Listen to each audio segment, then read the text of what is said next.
Good day. Welcome.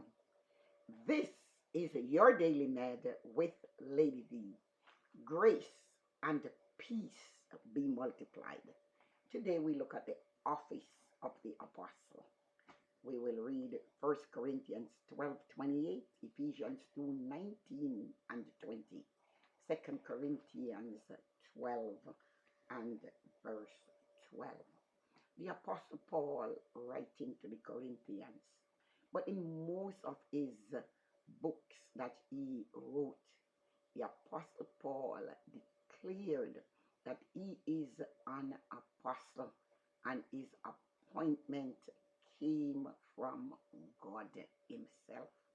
So we know that the great persecutor of the church had become a great apostle, a great preacher, a great administrator of God's work, and he worked hard for the kingdom of God, writing almost half of the books of the New Testament. Second Corinthians 12 and verse 12. He says, when I was with you, I patiently did the things that prove I am an apostle. Signs, wonders, and miracles. So here he was not boasting, but defending that he was an apostle of God.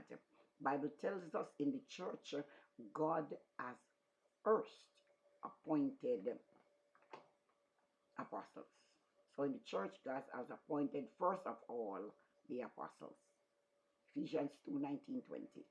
As we say in 2 Corinthians 12 and verse 12, the things that marks an apostle. The Apostle Paul says you will see signs, you will see wonders, and you will see miracles. He says to them, they were done among you when I'm with you, and with great perseverance. So we know that an apostle has to persevere. An apostle will meet up on hardship, establishing the work and the kingdom of God. So the Apostle Paul was not merely revealing his feelings, he was defending his authority as an apostle of Jesus Christ. Paul was hurt that the church in Corinth doubted and questioned him. So he defended himself for the cause of the gospel, not just to satisfy his ego, but he knew who made him an apostle, and he knew what his ministry was, what his gift was, and what his calling was. He was not afraid to assure himself and others that he was a true apostle of God. Sometimes we grow up in different denominations. Some recognized the evangelist, as we say before, the pastor and the teacher. Some may have only recognized the pastor and the teacher. Like lots of denominations today, believe that the office of the apostle and the prophet ceased. That's a teaching somewhere at the end of the first century. So if one with an apostolic calling is in that congregation, such one may be pressured to conform to the thinking and the work of what is actually going on there in the way how things are done. And in so doing, those leaders would want such person to be in a position that they themselves will govern this person in such a way. And if this person is not careful, because he knows what is his gifting or she know what is her calling, this person now will be labeled. Don't follow this one, don't watch this one, don't listen to such one. Such one is a troublemaker. Don't listen to such one. Such one is rebellious. And you will find all these things coming at this person who realize, I have a calling, I have a gifting. This is the way God is leading me. Sometimes such person will not be able, in fact, they will not be able to grow in situation like this. Sometimes they are even labeled as being crazy. And such person with a calling has to sit there and take it, because the people, or as we say, the leader, is not recognizing or giving a break to such person for God to use them in the manner of their gifting and calling. Again, when a person finds themselves in a denomination, or local congregation with this kind of example, what does such one do? Remember, in that congregation or denomination, there wouldn't be any example for this person to follow.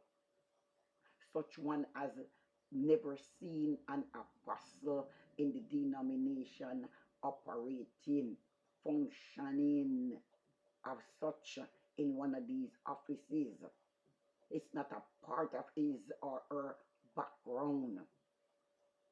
So it will take a little longer while to grow and for a greater understanding of this person, understanding themselves in the Lord and the gift and the calling that God has placed upon such life. Truth, if the apostle is not functioning in his office, it is impossible for the prophet to come along and function, and the evangelist, pastor, teacher to function properly in their offices in these kinds of denominations or situations. But we want to, in this day and age, know how to recognize the apostle, as that's the office we are talking about today. It is very important to know who hold the office of the apostle. It is impossible for a person to have the office of the apostolic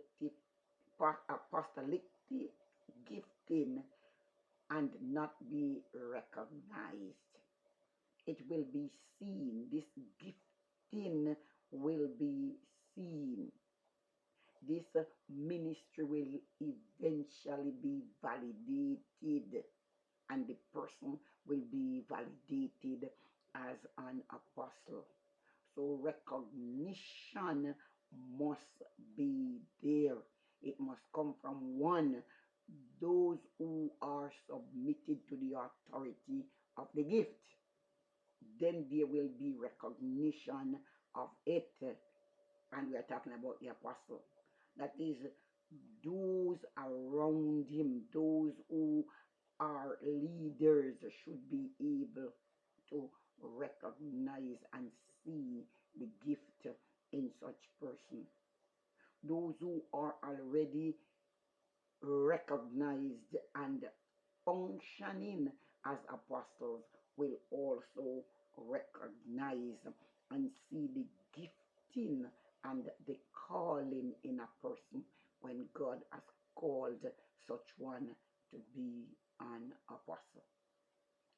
So, if a person thinks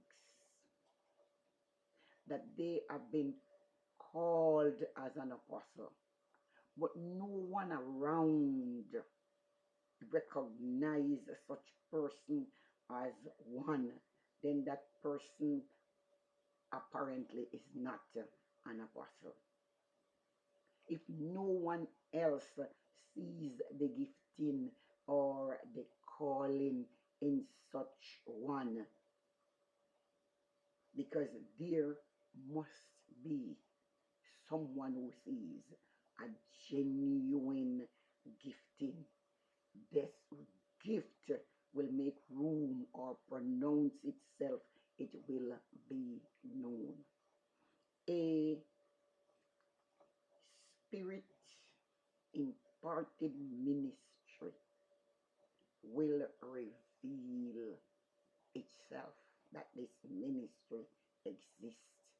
Someone will perceive it, someone will see it.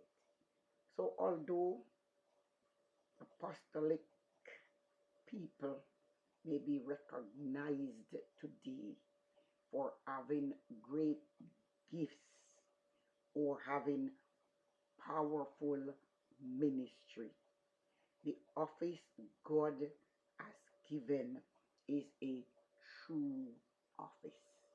The office of the apostle is a true office. So let us remember, when we see it, when we perceive it, when we recognize it, know that it is of God. Some would say, well, what about the bishop? Oh, so bishop slash apostle is an overseer of the churches, an overseer of the elders, an overseer of the ministers, an overseer of the ministries. This is a job of the apostle, and it will clearly be seen. And yes, the office of the apostle truly existed because God Himself has ordained it. And Jesus spoke about it in Ephesians chapter 4, verse 9 through verse 14.